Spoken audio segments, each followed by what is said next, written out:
ভিডিওটা শুরু করার আগে প্রথমেই আপনাদের বলি, আপনারা যদি কোনো নামী জায়গার ব্লগ দেখতে চান তাহলে নিঃসন্দেহে এই ভিডিওটা বা পরের পর্বের ভিডিওটা স্কিপ করতে পারেন। কিন্তু যদি আপনারা একান্তই প্রকৃতিপ্রেমী হন আর অজানা জায়গাকে জানার যদি প্রবল আগ্রহ থাকে তাহলে ভিডিওর এই পর্ব এবং পরের পর্বটাকে একদমই মিস করবেন না। আমি এই ভিডিওতে এমন এক জায়গার গল্প করতে চলেছি যা নামে ভারী না হলেও তার প্রাকৃতিক গুণ বেশ ভারী। সেই জায়গাটির নাম হলো বিহারের সাসারাম, যা সর্বভারতীয় ভ্রমণের দিক থেকে অনেক অবহেলিত ও উপেক্ষিত। বর্ষাকালে সাসারাম প্রকৃতি প্রেমীদের কাছে জীবন্ত এক চিত্রপট। যারা প্রকৃতি, পাহাড়, বৃষ্টি ও নির্জনতাকে ভালোবাসেন তাদের জন্য এই সময় সাসারাম এক আদর্শ গন্তব্য। আমি আগামী পর্বের দুটি ভিডিওতে সাসারাম ভ্রমণ সম্বন্ধে আমার অভিজ্ঞতা, হোটেলের খোঁজ, গাড়ির খোঁজ, সর্বোপরি যেসব জায়গাগুলো আমি ঘুরেছি তার খোঁজ থাকছে। চলুন তাহলে আজকের ভিডিওটা শুরু করা যাক। আগে একটা সময় ছিল যখন আমরা বা আপনারা আত্মীয়ের বাড়িতে যেতেন, সেক্ষেত্রে আত্মীয়তা বাড়তো, এর ওর খোঁজ খবর নেওয়া হতো। কিন্তু মোবাইল ফোন আসার পর থেকে এখন সেই আত্মীয়তাও কমেছে, এর ওর বাড়ি যাওয়ার ঝোঁকও কমেছে। কিন্তু ইউটিউব আসার পর বা ইউটিউব জার্নি শুরু করার পর আমার বিভিন্ন রেলওয়ে স্টেশনের সঙ্গে আত্মীয়তা দিন দিন বেড়েই চলেছে। এরকমই এক রেলওয়ে স্টেশন হচ্ছে এই হাওড়া রেলওয়ে জাংশন। আগের সপ্তাহে আমি এখান থেকে একটা জার্নি করেছিলাম, বা তার আগের সপ্তাহে এখান থেকে জার্নি করেছিলাম। প্রতি সপ্তাহে যেন এখানে আত্মীয়ের মতন বিভিন্ন সময় আমি এখানে আসছি আর এখান থেকে কোথাও চলে যাচ্ছি। যাই হোক, সে কথা আজকে জুলাই মাসের 14 তারিখ 2025 আবারও একটা জার্নি করতে আমি আমার favourite railway station Howrah railway জাংশনে। আর আমার সঙ্গে এবার যারা রয়েছে আমার স্টুডেন্টরা, তাদের সঙ্গে পরিচয় করা যাক। আমার সঙ্গে আছে বিক্রম, আর আছে সৌপর্ণ আর পীয়ূষ। বিক্রম আর পীয়ূষকে আপনারা দেখেছিলেন আমরা শান্তিনিকেতন এবছর যখন ডিসেম্বর মাসে গেছিলাম তখন। আর সৌপর্ণকে তো আপনারা সবাই চেনেন, ও আমার সঙ্গে অগুণতি জার্নি করেছে। এবছর এই নিয়ে আমাদের 4 নম্বর জার্নি হচ্ছে কুম্ভ, কোলাখাম, সিমলা মানালি, আর এবার হচ্ছে কোথায় সাসারাম। আমরা বিহারে সাসারাম ঘুরতে আছি 2 দিনের জন্য। একটা বা দুটো এপিসোড আসবে, যা এক্সপিরিয়েন্স হবে, যেখানে ঘুরবো ইনফরমেশন পাবো, সবই ব্লগের মাধ্যমে তুলে ধরবো। আর থাকবে আমাদের মধ্যে ফুটশুটিও। আজকে আমাদের ট্রেন বল কি আছে? 12311 নেতাজি এক্সপ্রেস। কিছুদিন আগে আমরা চলেছিলাম তো, কোথায় গেছিলাম? সিমলা। আচ্ছা, যাই হোক, আজকে আমাদের সেই 12311 নেতাজি এক্সপ্রেস করে আমরা যাব সাসারাম। আর সাসারামে কালকে সকালবেলা পৌঁছাবো 6:30, আর এখান থেকে ট্রেন ছাড়ার সময় হচ্ছে 9:55, আর প্ল্যাটফর্ম নাম্বার 9। রাত্রিবেলা আমরা এখানে খাওয়া দাওয়া করলাম জনহারে, fried rice, chilli chicken. Piyush খেলো ফ্রাইড রাইস, ভেজ মাঞ্চুরিয়ান। প্রত্যেকের খরচ পড়লো 100 টাকা করে। খাবারের কোয়ালিটি মোটামুটি। এখন আমাদের হাতে সময় আছে আধ ঘন্টা মতন। আমরা এখন একটু গুটি গুটি পাই 9 নম্বর প্ল্যাটফর্মের দিকে হাঁটা দিই। ট্রেনের ব্লগ সেরকম কিছু আসবে না, হালকা করে রাত্রিবেলা তো আর ভালো লাগছে না, গিয়ে শুয়ে পড়বো, আর কালকে সকালবেলায় ট্রেন থেকে নেমে পড়বো। আরেকটা সুখবর দিই, যেটার আশা আমি বহুদিন করেছিলাম, আজকে স্টেশনে এসে মালুম হলো প্রায় 150 বছর পুরনো নেতাজি এক্সপ্রেস, বা যে আগে নাম ছিল কালকা, আগে কোচ ছিল ICF, সেটা কনভার্ট হয়ে হচ্ছে LHB কোচ। দেখুন, আজ এক ঐতিহাসিক দিন, তারিখটা মনে রাখবেন 14 জুলাই 2025। আজকে 12311 নেতাজি এক্সপ্রেস ICF কোচের জীর্ণতা ত্যাগ করে LHB রূপে রওনা দিচ্ছে তার গন্তব্য কালকার উদ্দেশ্যে। এও এক ঐতিহাসিক মুহূর্ত। সত্যি আমি অজান্তেই এই ঐতিহাসিক মুহূর্তের সাক্ষী হতে চলেছি। ঈশ্বরের কোথাও লেখা ছিল যে আজ 14 তারিখেই এই ট্রেন LHB রূপে রওনা দেবে কালকার দিকে। যাই হোক, আজকে আমাদের বার্থ হচ্ছে S6-এ। আমার সঙ্গে 3জন স্টুডেন্ট আছে, চলুন আগে ওঠা যাক। একদম ঝাঁ চকচকে LHB কোচ। সেদিনের এই ঐতিহাসিক মুহূর্তকে ভারতীয় রেল আরও মেমোরেবল করে তুলল, যখন কেক কাটা হলো এবং বিতরণ করা হলো লাড্ডু। ঘড়ির কাঁটায় 10:05 আজ 14ই জুলাই 2025 তারিখে ঐতিহাসিক 12311 নেতাজি এক্সপ্রেস তার হাওড়া স্টেশনের 9 নম্বর প্ল্যাটফর্ম থেকে রওনা দিল তার গন্তব্য কালকা পর্যন্ত। এই যাত্রাপথ মোটামুটি 1446 কিলোমিটার এবং যাত্রাপথে হল স্টেশন 27টি। কিন্তু তার থেকে বড় কথা এই নেতাজি এক্সপ্রেস আজকে LHB কোচ রূপে রওনা দিচ্ছে তার গন্তব্যের দিকে। এটা একটা ঐতিহাসিক মুহূর্ত এবং হিপি ভুড়ে ইন্ডিয়ান রেলওয়ে দারুণ। আমি জানতাম না সত্যি কথা যে এটা LHB কোচ হচ্ছে 14 তারিখে হচ্ছে জানতাম, কিন্তু কবে হচ্ছে সেটা আমার ঠিক মাথা থেকে বেরিয়ে গেছিলো। কিন্তু আজকে আমার সাসারাম যাত্রায় এটাও পেয়ে গেলাম। সাসারাম পৌঁছতে যতটুকু ইনফরমেশন পাবো বা অভিজ্ঞতা পাবো সেটা আপনাদের সঙ্গে এই ব্লগে শেয়ার করব। এই ট্রেনে আমাদের যাত্রা হতে চলেছে 559 কিলোমিটার পর্যন্ত। হাওড়া থেকে সাসারাম পর্যন্ত মোট হল স্টেশনের সংখ্যা হচ্ছে 11টা। হয়তো আমি বর্ধমানের পরে হল স্টেশন সেখানে নামবো, খুব বেশি হলে দুর্গাপুরে, তারপর শুয়ে পড়বো, কেননা আমাদের পুরো জার্নিটাই হতে চলেছে রাত্রিবেলা। আর কালকে সকাল সকালে আমরা ট্রেন থেকে নেমে পড়বো। যাই হোক না কেন, যেটুকু আপনাদের সঙ্গে শেয়ার করছি পুরোপুরি ট্রেন ব্লগ তো দেখানো সম্ভব হবে না, কিছুটা আমি এর মধ্যে শেয়ার করব। কিন্তু এই ঐতিহাসিক মুভমেন্ট যে আমি সাক্ষী রইলাম এবং আমাদের চ্যানেলে যারা আপনারা দেখছেন তারাও কিন্তু এই ঐতিহাসিক মুভমেন্টের সাক্ষী রইলেন, তার সঙ্গে রইলেন আমার এই স্টুডেন্টরা। আচ্ছা, তোরা তো ঐতিহাসিক মুভমেন্টের সাক্ষী রইলি, যারা এলো না, যেমন অমিত, রনি এলো না, তাদের উদ্দেশ্যে কি বলবি? বাড়ি বসে ফোন দেখুক আর বাড়ি ঘুরে বেড়াক, আর কিছুই করতে পারবে না, আর কিছুই করতে পারি না, বুঝলি রনি, বুঝলি অমিত, আর কি এত সুন্দর ট্রেন চড়া হলো না, সত্যি ঐতিহাসিক মুভমেন্ট একদম। একবার কালকা হলো না, তখন ICF হয়ে গেল। যাই হোক, LHB কোচে যা থাকে সাধারণত সেটাই আছে। হ্যাঁ, কনফিগারেশন স্লিপারে 3 আর এদিকে 3টে বার্থ, এদিকে 3টে বার্থ। আচ্ছা, চার্জিং পোর্ট এখানে দেখতে পাচ্ছি 1, 2, 3টে, আরেকটা চার্জিং পোর্ট দেয়নি। আর পাখাতে দারুণ হাওয়া বেরোচ্ছে, তার কারণটা হচ্ছে একদম ঝকঝকে তকতকে কোচ। এখানে চার্জিং পোর্ট আমি দেখতে পাচ্ছি না। এইদিকে নিচে একটা, হ্যাঁ যেটা বলার সেটা হচ্ছে স্লিপারে চড়ছি, তাই জন্য হয়তো এই ওপরে চার্জিং পোর্টটা স্লিপারে থাকে না, AC 3 থাকে, কিছু থাকে, কিছুতে থাকে না। ব্যাস, আপনারা মোটামুটি স্লিপারে যাত্রা করেন বা কনফিগারেশন মোটামুটি সবারই জানা, সেগুলো নিয়ে আমি আর খাটাখাটি করছি না। যেটা আমাকে বেশি আনন্দ দিচ্ছে, এই মিররটা একদম পরিষ্কার, একদম নতুন কোচে যাত্রায় ওয়াশরুমটা কতটা পরিষ্কার সেটাও একবার দেখাই আপনাদের। এই বাথরুমটা হচ্ছে ওয়েস্টার্ন। আচ্ছা, এখানে দেখলাম ফ্ল্যাশ সিস্টেম, তো একদম বন্দে ভারতে যেরকম থাকে সেরকমই, আর পরিষ্কার পরিচ্ছন্ন। এখানে কোমোড শাওয়ার আছে। ব্যাস, শুধু একটাই প্রার্থনা আপনাদের কাছে, আপনারা যারা ট্রেনে চড়বেন বা ইউজ করবেন, এইটাকে যেন এরকমই রাখা হয়, পরিষ্কার পরিচ্ছন্ন এবং well maintain.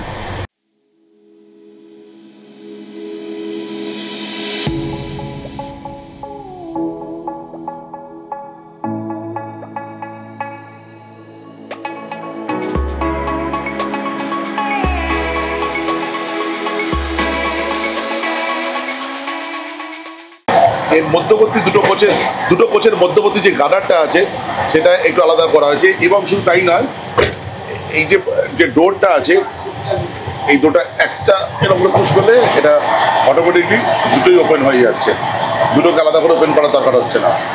Fantastic. Howrah junction থেকে 93 কিলোমিটারের যাত্রা সম্পন্ন করে এখন আমি বর্ধমান রেলওয়ে জাংশন স্টেশনের 1 নম্বর প্ল্যাটফর্মে। আর ট্রেন এখানে প্রায় 15 মিনিট মতো লেট। যাই হোক, এখানে ট্রেনের হল টাইম 5 মিনিটের, কিন্তু যেহেতু লেট আছে মনে হয় তাড়াতাড়ি ছেড়ে দেবে। পরবর্তী হল স্টেশন হচ্ছে দুর্গাপুর, যেটা হচ্ছে 11:52 নাগাদ, আর তারপরে আসানসোল প্রায় 12:30 নাগাদ। যাই হোক, এবার শুয়ে পড়ি, পরবর্তী কথা হবে কালকে সকালবেলা।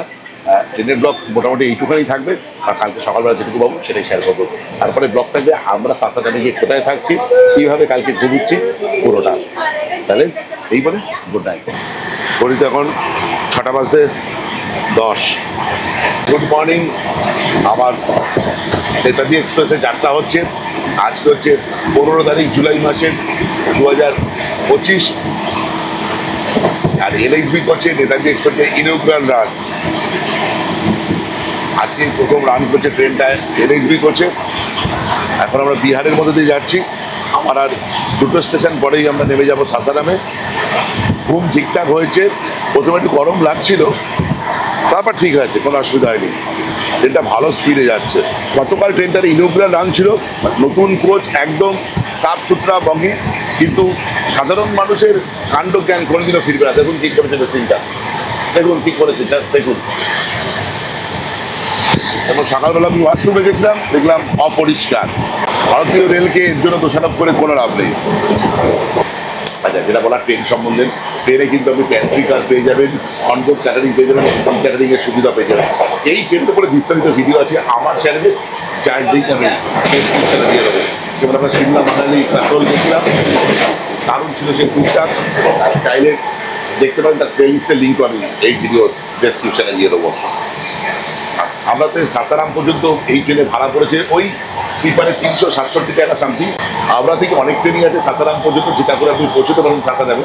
হাওড়া স্টেশন বা কলকাতা থেকে এমন ট্রেন আপনাদের ধরতে হবে সেগুলো সকাল সকাল এখানে সাসারামে পৌঁছে যায় এবং সেই দিনটা যাতে নষ্ট না হয়। সেরকম একটু ট্রেনের তালিকা আমি স্ক্রিনে বা ডেসক্রিপশনে দিয়ে দেবো, পারলে সেই ভাড়াগুলো মেনশন করে দেবো। আপনারা বাইরের দৃশ্য দেখতে থাকুন, আর কিছু ইনফরমেশন দিই। এই ট্রেনের কোচ কনফিগারেশন যদি বলতে চাই, তাহলে এই ট্রেনে আছে 4টি জেনারেল কোচ, 9টি স্লিপার কোচ, 4টি এসি 3 টায়ার, 3টি এসি 2 টায়ার, একটা হচ্ছে এসি 2 টায়ার আর এসি ফার্স্ট ক্লাসের মিলিত কোচ, যেটাকে আমি হাইব্রিড বলে থাকি। অসম্ভব সুন্দর লাগছে বাইরেটাই। আপনি হয়তো ভাবেন কি এমন কিছু লাগছে, দেখার চোখ চাই, সত্যি কথা বলছি, দারুণ। কিন্তু সূর্যি মামাটা একটু মেঘের আড়াল দিকে বেরোলে আরও সুন্দর লাগতো। ঘড়িতে এখন সকাল 6:12। এখন আমরা পৌঁছেছি অনুগ্রহ নারায়ণ রোড। হাওড়া থেকে 525 কিলোমিটারের জার্নি আমরা সম্পন্ন করেছি। এখানে ট্রেন প্রায় 20 মিনিটের কাছাকাছি লেট। এখানে ট্রেনের হল টাইম 2 মিনিটের। এই স্টেশনেই আমাদের সঙ্গে দেখা হয়ে গেল 13152 ডাউন কলকাতা জম্মুতাই এক্সপ্রেস। জাস্ট এসে পৌঁছলো, আমি ওইদিকে ব্লগ করছিলাম। এই ট্রেনে আমার চাপা হয়নি, আমি কাশ্মীর গেছিলাম হামসাফর এক্সপ্রেসে 2023 সালে, আর ভিডিও আছে আমার চ্যানেলে। ঘড়ির কাঁটায় প্রায় 6:25, আমরা এখন অতিক্রম করছি সোন নদীকে। গঙ্গার অন্যতম শাখা নদী সোন নদী।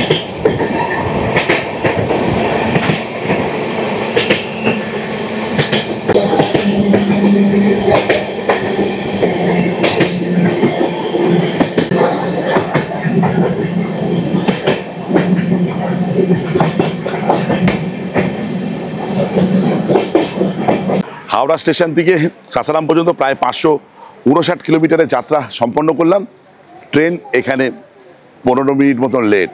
আমরা আছি এখন সাসারাম জাংশন স্টেশনের 2 নম্বর প্ল্যাটফর্মে। ট্রেন সম্বন্ধে যদি বলতে হয়, যেটা বলার, আমি তো স্লিপারে জার্নি করেছি, প্রচুর অবৈধ যাত্রী স্লিপারে উঠে গেছে। মানে এখন পুলিশ এসে তাদের নামাচ্ছে সাসারাম স্টেশনে এসে। সারা রাত তারা জার্নি করেছে, তাদের কোনো টিকিট ছিল না, এবং এমন এমন টিকিট, সাইড লোয়ার সাইড আপার তারা দখল করে বসেছিল, কোনো টিকিট ছিল না। দেখুন, ভিডিওটা কন্টিনিউ করা যাক। আমাদের প্রথমত করতে হবে এখান থেকে বাইরে বেরিয়ে হোটেল নিতে হবে, তারপর ফ্রেশ হতে হবে, তারপর আজকের জার্নি। তাহলে ইনগ্রাল রান এলএইচবি কোচ হিসেবে কালকামেলের ঠিকঠাক, কিন্তু ভারতীয় রেলের যে পুরনো রোগ সেটা রয়েই গেল। হয়তো সকাল সকাল রেলওয়ে স্টেশনের বাইরে কিন্তু কিছু টোটো দেখলাম, অটো সেরকম চোখে পড়লো না। তারা বলছে বিভিন্ন জায়গায় ঘুরতে নিয়ে যাবে। আমি দাম দর করিনি, আমি একটু বাইরে বেরিয়ে এসেছি আরও। এই হচ্ছে মেন মার্কেট, শুরু হচ্ছে স্টেশনের বাইরে থেকে। চলুন এদিকে যাওয়া যাক আগে। প্রচুর গাড়ি দাঁড়িয়ে রয়েছে, বিভিন্ন মডেলের গাড়ি, তার দামও বিভিন্ন হবে। আমরা স্টেশনের দিক থেকে প্রায় 100-150 মিটার মতন হেঁটে চলে এলাম মেন চকে, যেটা জাংশন। আর যেটা বলার সেটা হচ্ছে, আমি 2-1টা গাড়ির সঙ্গে কথা বললাম, বললো আজকে আর কালকে ঘোরাবে 8,000 টাকা লাগবে। আমি এমন কিছু সাইট সিন বলছিলাম, এখান থেকে 83 কিলোমিটার দূরে। আচ্ছা, আগে হোটেল খুঁজতে হবে। পুরো চেকে ধরেছে অটো আর টোটোওয়ালারা। এইদিকে চলে এসেছি, এইদিকে হোটেল দেখতে পাচ্ছি। খুবই অপরিষ্কার জায়গা। আমরা একটা হোটেল পেয়েছি সাসারামে অবশেষে, হোটেল গোপালী। খুব বেসিক হোটেল, সিসিটিভি আছে, ওয়াইফাই আছে, যেটা ফার্স্ট ফ্লোরেই আমরা রুমটা পেয়েছি। 3 জন থাকার মতন, রুম 17, এসি রুম। দেখিয়ে দিই আপনাদের, এসি চলছে, রুমটা বড়, এটা একটা ভালো, আমাদের 4 জনের জন্য হয়ে যাবে, কিন্তু খাটে হবে না, কী করে হবে সেটা আমরা জানি না। এটা 3 জন শোয়ার জন্য একদম আদর্শ, 4 জন শোয়ার জন্য হ্যাঁ একদমই না। এখানে ওয়ার্ডরোব আছে, টিভি আছে, এসি তো আছে, দুটো সোফা আছে পুরোনো দিনের, আর এর জায়গা অনেকটা আছে। আমি বললাম একটা ম্যাট্রেস দিয়ে দিতে, আমি শুয়ে পড়বো। ওয়াশরুমটা একটু দেখাই আপনাদের। এইটা হচ্ছে ওয়াশরুম, বেসিন আছে, ওয়েস্টার্ন কোমোড আছে, ব্যাস এই বেসিক যা থাকার কথা সেটা আছে, কিন্তু গিজার নেই। শীতকালে এলে কী হবে সেটা বলতে পারবো না, হয়তো গরম জল প্রোভাইড করবে, কিন্তু এসিটা বেশ ভালো, খুব করে ঠান্ডা হয়ে যাচ্ছে। কেন কারেন্ট ছিল না, জেনারেটার ব্যবস্থা আছে, জেনারেটারে কিন্তু এসি চলে না। আমাদের থেকে ভাড়া নিয়েছে 2000 টাকা, মানে পার হেড পড়লো এই 500 টাকা মতো। ঠিক আছে, আমরা আর বেশি খুঁজিনি। আর চেক আউট আর চেক ইন টাইমটা হচ্ছে 24 আওয়ার্সে। 7:30 আমরা এসেছি, কালকে সকাল 7:30 ছেড়ে দিতে হবে। আমরা ভেবেছিলাম 7:30 8টার দিকে কালকে বেরিয়ে যাবো, লাগেজ নিয়েই চেক আউট করে নেবো, আর ঘুরতে ঘুরতে রাত্রিবেলা বা সন্ধ্যেবেলা আমরা সাসারাম স্টেশনে চলে আসবো, বা এরিয়া সোনে চলে যাবো। ফ্রেশ হয়ে নিই, ফ্রেশ হয়ে তারপর বেরিয়ে পড়ি আজকের সাইট সিইং করতে। আচ্ছা, একটু বলে রাখি, আমাদের এই সাসারাম স্টেশন থেকে এই হোটেলটা কিন্তু হাঁটা পথে 1 মিনিট। এখানে আরও হোটেল আছে, এটা পছন্দ হলো, আমাদের বাজেটের মধ্যে হয়ে গেল, আবার বেশি দূর হাঁটতেও হলো না, কেন কালকে আবার ফেরার ট্রেন আছে এখান থেকে। যেটা বলার সেটা হচ্ছে, এটা হচ্ছে সাসারাম স্টেশন, এই সোজা গেলে এই দিকে হচ্ছে আমাদের হোটেল, এইটা হচ্ছে মেন চক সাসারামের। এইখানে বিভিন্ন অটো গাড়ি ওইদিকে আছে, দাম দর করে নিতে হবে। আমরা একটু পাশের মার্কেটে যাচ্ছি, একজনকে আমি জিজ্ঞেস করলাম, সেই দাদা বললো পাশের মার্কেটে বেনারসি বলে কোনো দোকান আছে, তাই এই দোকানে খাওয়া দাওয়ার ভালো, এই মার্কেটটা বললো। এবং এখানে জিজ্ঞেস করার পর যেখানে দোকানটা পেলাম, বানারসি যে দোকানটা আছে সেখানে আমরা এসে গেছি। বানারসি মিষ্টান্ন ভাণ্ডার। এই হচ্ছে 4টে লুচি, আটার লুচি, তরকারি, কিসের তরকারি জানি না, আলু ছোলা দেখতে পাচ্ছি, আর জিলিপি গরম গরম ভাজছে, বলে দিচ্ছি, জিলিপি দিয়ে গেল। আমরা এখানে খাওয়া দাওয়া করলাম, আমাদের খরচা পড়লো 220 টাকা। খাওয়া দাওয়ার মান কেমন আমি পরে বলছি, কেমন ভালোই, আর জিলিপিটা আমার বেশ ভালো লেগেছে, তরকারিটা ঠিকঠাক একদমই একদম। কিন্তু একটু বলবেন এসে যে গরম খাবার দিতে, জিলিপিটাও গরম ভেজে দিতে, ওনারা করে দেবেন। যেটা সমস্যা এখানে মাছি। এখন আমাদের প্রধান কর্তব্য হচ্ছে আগে একটা অটো ঠিক করা ঘুরতে যাওয়ার জন্য, দেখা যাক ওটা আবার এই ভাড়া টাড়া কত নেয়, দাম দর করতে হবে। আমরা একটা অটো করে দিলাম হোটেলের সামনে থেকে, সেটা হচ্ছে ওই 1200 টাকা। তুতলা ভবানী পর্যন্ত যাবো, তারপর আরও কিছু কিছু দেখবো, এবং সেইগুলোর ইনফরমেশান আপনাদের যেতে যেতে দিচ্ছি।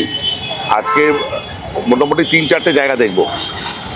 আকাশটা মেঘলা, ঝিরিঝিরি বৃষ্টি হচ্ছে, এখন ঘড়িতে বাজে 9:05। ছোট একটা ইনফরমেশান দিই, সেটা হচ্ছে আমাদের প্রথম গন্তব্য হতে চলেছে মানঝার কুন্ড, যেটা আমাদের হোটেলের সামনে থেকে প্রায় 19 কিলোমিটার। এখন ঘড়িতে বাজে 9:15, তাই কটার সময় গিয়ে আমরা পৌঁছাই। আমাদের অটোটা এখানে সিএনজি নিচ্ছে, আর আজকে সাসারামের টেম্পারেচার দেখাচ্ছে এখন 28 ডিগ্রি সেন্টিগ্রেড, বৃষ্টি হওয়ার সম্ভাবনা আছে। কি গান চলছে রে? এইসব গানই তো শুনিস তুই। সিএনজি ভরানোর পর আমরা এখন যাচ্ছি ন্যাশনাল হাইওয়ে 19 ধরে, দিল্লি কলকাতা হাইওয়ে নামে পরিচিত, অথবা অন্যভাবে বলা যায় বারাণসী আর গয়ার মধ্যে যে হাইওয়ে আছে সেটাও। এখান থেকে দেখাচ্ছে এখনও সময় লাগবে আধ ঘন্টা মতন, আর দূরত্ব 16 কিলোমিটার। আমি যা রিসার্চ করেছি তাতে এটা পেয়েছি যে বর্ষাকালেই সাসারামে আসার উপযুক্ত সময়।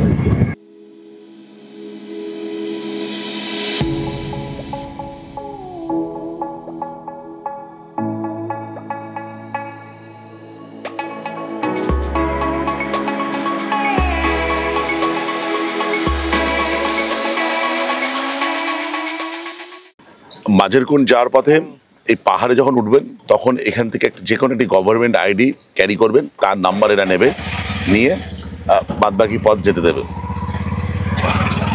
যে কোনো গভর্নমেন্ট আইডি।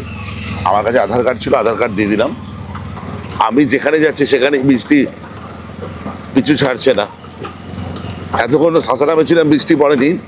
যেই সাইড সিনে পেয়েছি বৃষ্টি পড়া শুরু করেছে দেখুন। তারপরে আছি এবার অটোতে। আমি বলবো আপনারা এলে অটো করে আসবেন না, রাস্তাটা দেখে আমার করে সুবিধা মনে হচ্ছে না, আপনারা গাড়ি করেই আসবেন।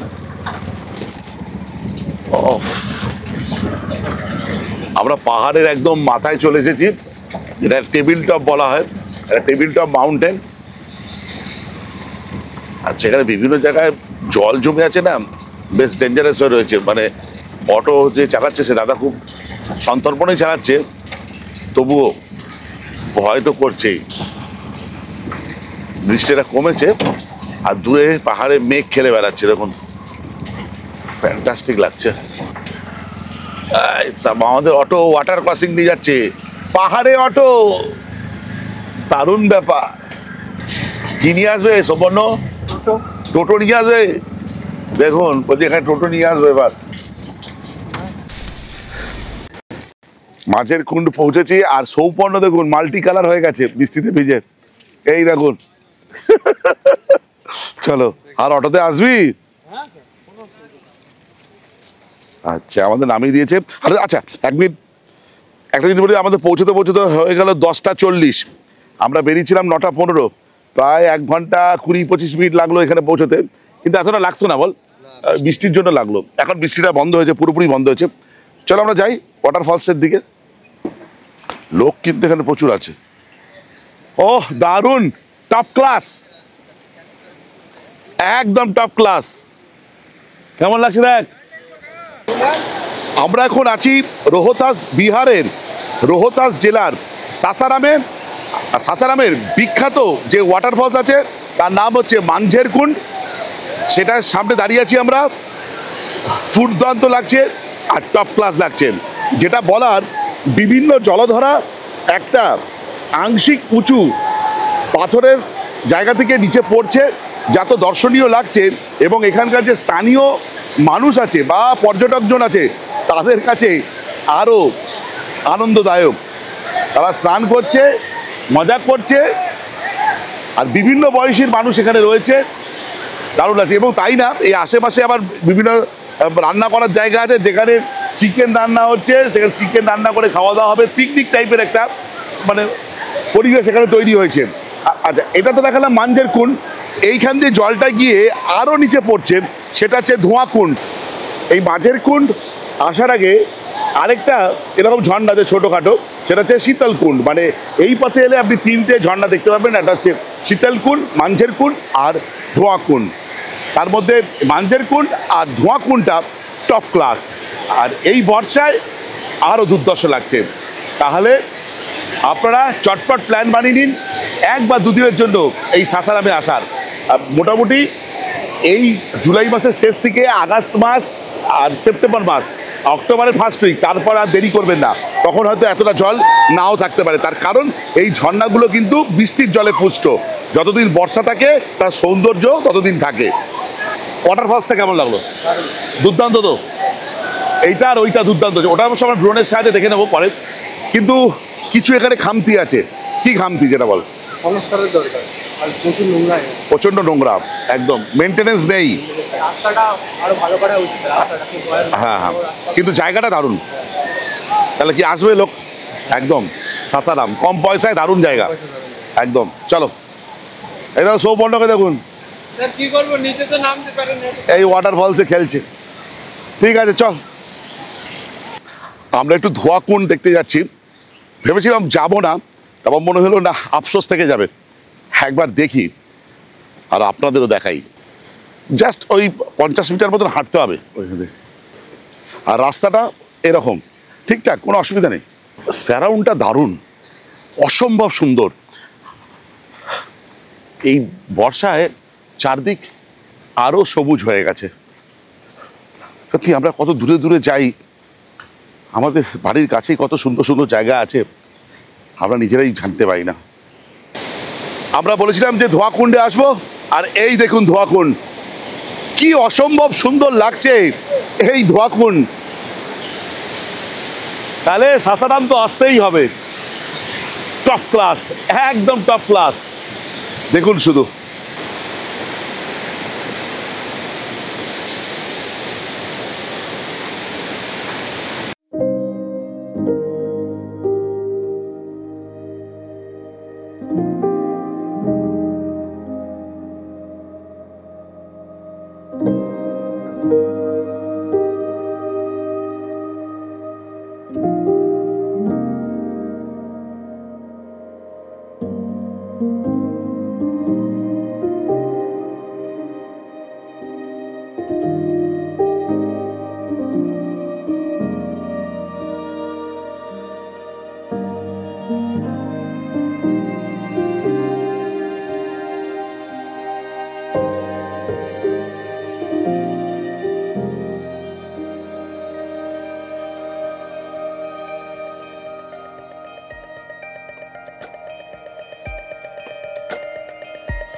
আচ্ছা, আমরা মাঞ্ঝের কুণ্ড দেখলাম আর এখন দেখলাম ধোয়াকুন্ড, কোনটা বেটার? ধোয়াকুন্ড টপ ক্লাস, তাই তো? একদম দুর্দান্ত লাগে। আর বিশেষ করে এখান থেকে জলটা পড়ে একটা পুল মতন তৈরি হয়েছে, দেখ অনেক বড়, প্রচুর। আর শুধু তাই না, এখান থেকে তো পড়ছেই, এখান দিয়েও চারদিক দিয়ে ওয়াটারফলস অল্প জলধারা নিচে পড়ছে, কিন্তু মনে হয় আরও বেশি বৃষ্টি পড়লে আরও পরিমাণ জল এখান দিয়ে পড়ে, তখন আরও দুর্দান্ত লাগবে। আর এখানটা চারদিকটা দেখ একটা কেবের মতন হয়ে গেছে, তাই না? দুর্দান্ত ছবি তোলার আদর্শ জায়গা। বেশি না, আমরা ওইখান থেকে একটু নেমে এলাম, কোনো রিস্কি ব্যাপার নয়, কোনো অসুবিধা নেই। ছবি তোলার সময় একটু সাবধানে তুলবেন, ব্যাস, বেশি ধারে যাওয়ার দরকার নেই। আমরা অনেকটা পেছন দিকেই আছি। আমি জাস্ট স্ট্যান্ডটাকে এগোচ্ছি বলে আপনাদের মনে হচ্ছে আমি ধারে যাচ্ছি না, কিন্তু এইটাই। আমি আপনাদের বলছিলাম যে আমরা অটো করে এসেছি, একটু রিস্কি লাগছিলো, এখনও আমি বলছি রিস্কি লাগছিল। দেখুন এখানে অনেকেই কিন্তু অটো করে এসেছে, কিন্তু তবুও আমি বলবো অটো করে না আসার জন্য। একটা জিনিস আপনাদের সঙ্গে সেটা শেয়ার করি, যে আমার এই ট্যুরে কত খরচা হচ্ছে সেটা আমি ডেসক্রিপশানে দিয়ে দেবো, তাহলে মোটামুটি আন্দাজ হয়ে যাবে যে সাসারাম ঘুরতে গেলে কীরকম খরচা হয়। এই পথে যে অন্তিম ঝর্ণা সেটা হচ্ছে শীতলকুণ্ড, সেটা এই দিক দিয়ে এলাম একটুখানি, জাস্ট একটুখানি উঠে এলাম অটো করে, আপনাদের সঙ্গে শেয়ার করি। এই হচ্ছে শীতলকুণ্ড, এই পথে 3 নম্বর ঝর্ণা। আসলে কি হচ্ছে, এটা একটা ক্যাসকেড টাইপের, এখান থেকে জল পড়ছে, এটা একটা ঝর্ণা, এইটা গিয়ে আবার অনেকটা দূরে গিয়ে যেখানে পড়ছে ধাপ থেকে সেটা একটা ঝর্ণা, যেটা মাঝের কুণ্ড, তারপরে হচ্ছে ধোঁয়াকুণ্ড। কিন্তু যাই করুক না কেন, এই ল্যান্ডস্কেপ অসাধারণ। পেছনে ব্যাকগ্রাউন্ড পাহাড় এবং সবুজ জঙ্গল, আর বর্ষায় সবুজ জঙ্গল যেন আরও সবুজ হয়ে উঠেছে। সব পিকনিক করতে এসেছে। তা যাই হোক, এটা যে শীতলকুণ্ড দেখালো, তাহলে কটা ঝর্ণা দেখলাম? 3টে। কোনটা বেশি ভালো লাগলো? ধোঁয়াকুণ্ড। এটাও খারাপ না, তাই তো? যেতে যেতে একটু অভিজ্ঞতা শেয়ার করি, আপনারা রাস্তাটা দেখুন আর শুনতে থাকুন, যদি মনে হয় স্কিপ করে যাবেন। সেটা হলো, রাঁচিতে তো আপনারা গেছেন, সেখানেও বিভিন্ন ওয়াটারফলস আছে, আমিও গেছি। রাঁচির সঙ্গে এখানকার একটা পার্থক্য আছে, সেটা হচ্ছে এই যে 3টে ওয়াটারফলস দেখলাম, এটা কিন্তু গাড়ি থেকে নেমে পায়ে হাঁটা, কোনো অসুবিধা হবে না। যে কোনো হাঁটুর সমস্যা থাকা মানুষজন কিন্তু এই ওয়াটারফলস দেখতে পাবেন, শারীরিক যদি খুব ত্রুটি না থাকে তাহলে দেখতে পাবেন। কিন্তু রাঁচির ক্ষেত্রে কিন্তু ব্যাপারটা আলাদা, সেখানে কিছু কিছু ওয়াটারফলস আছে প্রায় 700-750 সিঁড়ি আপনাকে নিচে নামতে হবে, উঠতে হবে, এটা বেশ কষ্টদায়ক, এটা কিন্তু সবাই পারে না। তো আপনারা যারা রাঁচি যেতে পারবেন না ভাবছেন, তার বিকল্প কিন্তু সাসারাম কিন্তু বন্ধ নয়। এখন ঘড়িতে বাজে 1:45, আমরা এখন এসে পৌঁছেছি জয় মা তারাচণ্ডী যে মন্দির আছে সাসারামের, বিখ্যাত 51 শক্তিপীঠের একটা অন্যতম পীঠ, সেখানে এসে হাজির হয়েছি। একবার দেবীর দর্শন করব, করে চলে যাব। যে দেখছি 2 পথে পূজার সামগ্রীর দোকান আছে বিভিন্ন, একবার দেখা যায়। আমরা লাইনে দাঁড়িয়ে আছি মাতা চণ্ডী দেবীর দর্শন করার জন্য। এবার এরকম লাইন পড়েছে, একদিকে পুরুষদের লাইন, একদিকে মহিলাদের লাইন। এবং ওই দিকে দর্শন করে আপনাকে এদিক দিয়ে বেরোতে হবে। ফলে আপনার সঙ্গে কেউ যদি সঙ্গে থাকে জুতো খুলতে পারেন। তবে একটা কথা বলে রাখি, দুর্গাপুজো বা নবরাত্রি এবং শ্রাবণ মাসে কিন্তু এখানে বেশ ভিড় হয়। যদি এটা শ্রাবণ মাস চলছে, আমরা একটু বেলার দিকে এসেছি বলে সেরকম ভিড় পাচ্ছি না, কিন্তু এই সময় কিন্তু বেশ ভিড় হয়।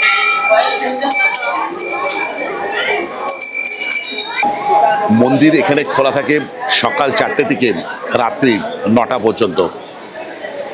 এখানে দেবীর বিগ্রহ হিসেবে সোনার একটি মূর্তি আছে, সেটি এখানে পূজিত হন। আচ্ছা, এইদিকে একটি বজরংবলীর মন্দিরও আছে। এখন ঘড়িতে বাজে 1টা 15। আমরা তারা চণ্ডী দেবী মন্দির দর্শন করার পর বেরিয়ে যাচ্ছি তুতলা ভবানী ওয়াটারফলসের দিকে। আর এখান থেকে তুতলা ভবানী ওয়াটারফলসের দূরত্ব হচ্ছে প্রায় 25 কিলোমিটার।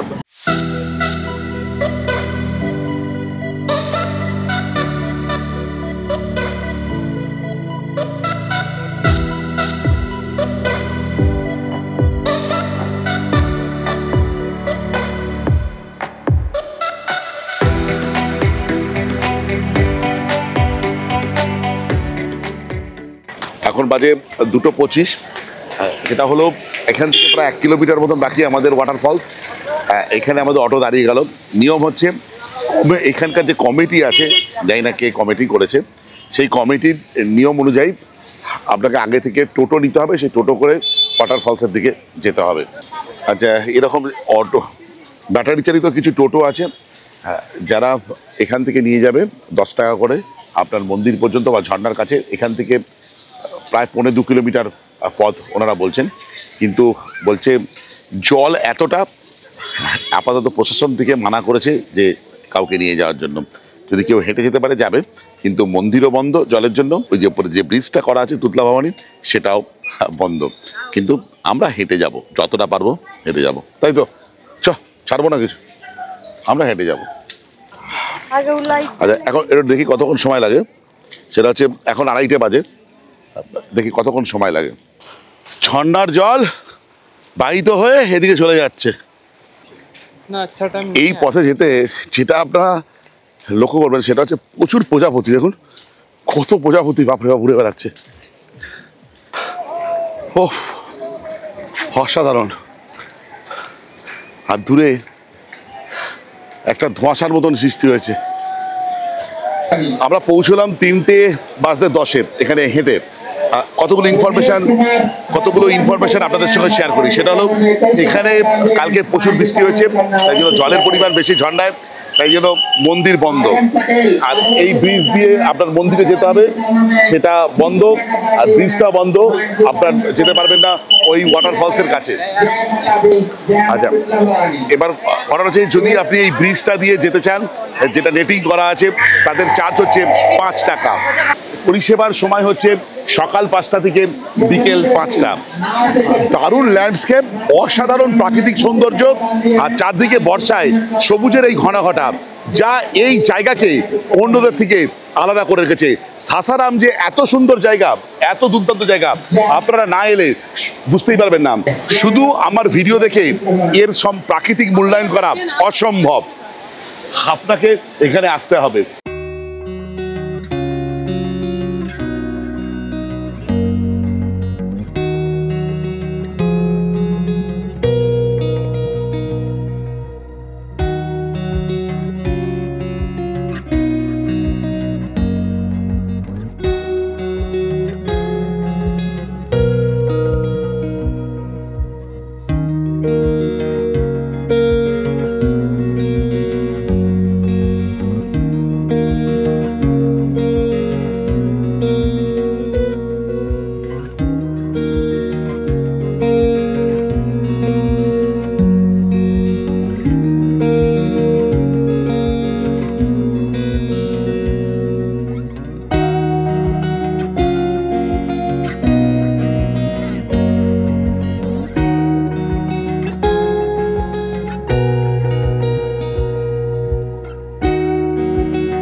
কেমন লাগলো এই ওয়াটার ফলসটা?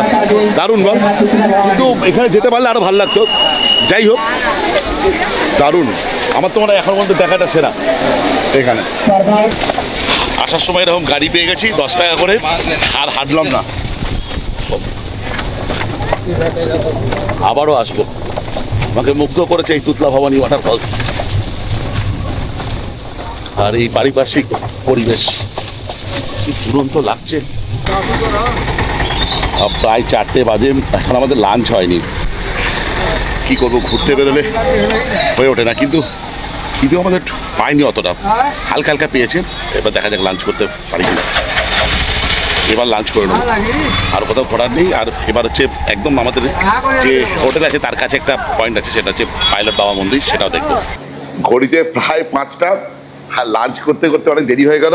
এখন বিহারে এখন শ্রাবণ মাস চলছে, তাই জন্য এখানে বেশিরভাগ জায়গায় নিরামিষ আহার। আর নিরামিষ আহারে দিচ্ছে ভাত, ডাল, ভাজা দুটো। কেন ভাজাটার জায়গায় ওদের দিয়েছে আলু পটলের তরকারি, পটল আমার চলে না, আর দিয়েছে পেঁয়াজ লঙ্কা। চলো এটাই খেয়ে নিই, ঠিক আছে। আর এটার মূল্য হচ্ছে 117 টাকা। এবার যা লাগবে তার জন্য আবার এক্সট্রা চার্জ দিতে হবে। কিন্তু আমার মনে হচ্ছে আমাদের হয়ে যাবে, ওদের না হলে আবার দেখা যাবে। এখানে খাওয়া দাওয়া করলাম, যেখানে খাওয়া দাওয়া করলাম দুপুরবেলা, সেটা হচ্ছে Rohtasgarh dhaba and restaurant. Phone নাম্বারও দেওয়া আছে পিঙ্কুজি। হ্যাঁ, খাওয়া দাওয়া সম্বন্ধে বলতে গেলে সবই তো নিরামিষ, এখন শ্রাবণ মাস চলছে, ঠিকঠাক, মানে খুব একটা আহামরি নয়। আলু পটলের তরকারিটা ওরা বললো একদমই ভালো করেনি। তার থেকে ডাল, আলু ভাজা আর ভেন্ডির সঙ্গে যে ভাজাটা করেছিল সেটা ভালো। আর পরে আমরা একটা করে পাঁপড় নিয়েছিলাম। মোটামুটি আমাদের বিল হলো ওই 460 টাকা মতন, প্লাস আরও নিল হচ্ছে 460 টাকা প্লাস 40 টাকা পাঁপড়ের জন্য, আর 20 টাকা জলের জন্য, 520 টাকা মতন বিল হলো। চলো খাওয়া দাওয়া মোটামুটি। তবে এত বেলায় এসে যে ভাত পেয়েছি এটাই অনেক ব্যাপার। কারণ এখানে দেখলাম বেশিরভাগ মানুষ এই ভাতের পরিবর্তে ভাজাভুজি বেশি খায় দেখলাম। সাসারাম ভ্রমণের প্রথম দিনে আমাদের অন্তিম গন্তব্যে এসে হাজির, সেটা হলো পাইলট বাবা মন্দির। এই পাইলট বাবা মন্দির, যেখানে আমি দেখতে পাচ্ছি এক সুবিশাল মহাদেবের মূর্তি, তার সামনে আছে নন্দী। চলুন প্রবেশ করি। আর এখানে কিন্তু প্রচুর দোকানপাট আছে, পর্সা বসিয়ে বসেছেন, প্রচুর দোকানপাট আছে এখানে। ইন্ডিয়ান এয়ারফোর্সের উইং কমান্ডার ছিলেন কপিল সিং। পরবর্তীকালে তিনি একজন আধ্যাত্মিক গুরুমান্য হন। তারই নামে এই পাইলট বাবা মন্দির। সাসারামের বাইরে শান্ত পরিবেশে অবস্থিত এই আশ্রমটিতে প্রধানত শিব দেবতা ও বুদ্ধমূর্তি পূজিত হয়। আশ্রমটির ভেতরে রয়েছে একটি 150 ফুট উঁচু শিব মূর্তি এবং 80 ফুটের বুদ্ধমূর্তি। এই মন্দির সকাল 8টা থেকে সন্ধ্যা 6টা পর্যন্ত খোলা থাকে। আমি পাইলট বাবার যে মন্দিরের পরিসর আছে সেটা পুরোপুরি দর্শন করলাম। যেটা দর্শন করে আমার মনে হয়েছে 2-3টে ব্যাপার আমার সিগনিফিকেন্ট লেগেছে। যেটা মহাদেবের 111 ফুটের মূর্তি, আর একটা বুদ্ধদেবের 84 ফুটের মূর্তি। আর সবচেয়ে উল্লেখযোগ্য যেটা, এইখানে মন্দিরের মধ্যে স্ফটিকের একটি জ্যোতির্লিঙ্গ আছে, যেটা 2.5 ফুটের, এবং ভারতবর্ষের মধ্যে দ্বিতীয় স্থান যেখানে স্ফটিকের জ্যোতির্লিঙ্গ আছে। একমাত্র গুজরাতের সোমনাথে আছে, তারপর এই সাসারামে। তাহলে অবশ্যই এখানে আসলে এই পাইলট বাবা মন্দির দর্শন করবে। কিছুক্ষণ সময় লাগবে, কিন্তু ভালোই লাগবে আপনাদের। পরিসরটা কিন্তু যথেষ্ট বড়, একটু সময় নিয়ে দেখবেন। আমরা এখান দিয়ে বেরিয়ে যাচ্ছি, এখন ঘড়িতে বাজে 6টা। আর আজকের মধ্যে আমাদের ঘোরা শেষ। হ্যাঁ, তারপর রাত্রিবেলা খাওয়া দাওয়া, হোটেল, আবার কালকে চেক আউট, আর কালকেও ঘোরা থাকবে। যাই হোক, ভিডিওটা এই পর্যন্ত। যদি ভালো লেগে থাকে লাইক, শেয়ার অ্যান্ড সাবস্ক্রাইব। আপনাদের একটা সাবস্ক্রিপশন আমার ইন্সপিরেশন। এই বলে ব্লগটা শেষ করলাম। বাই।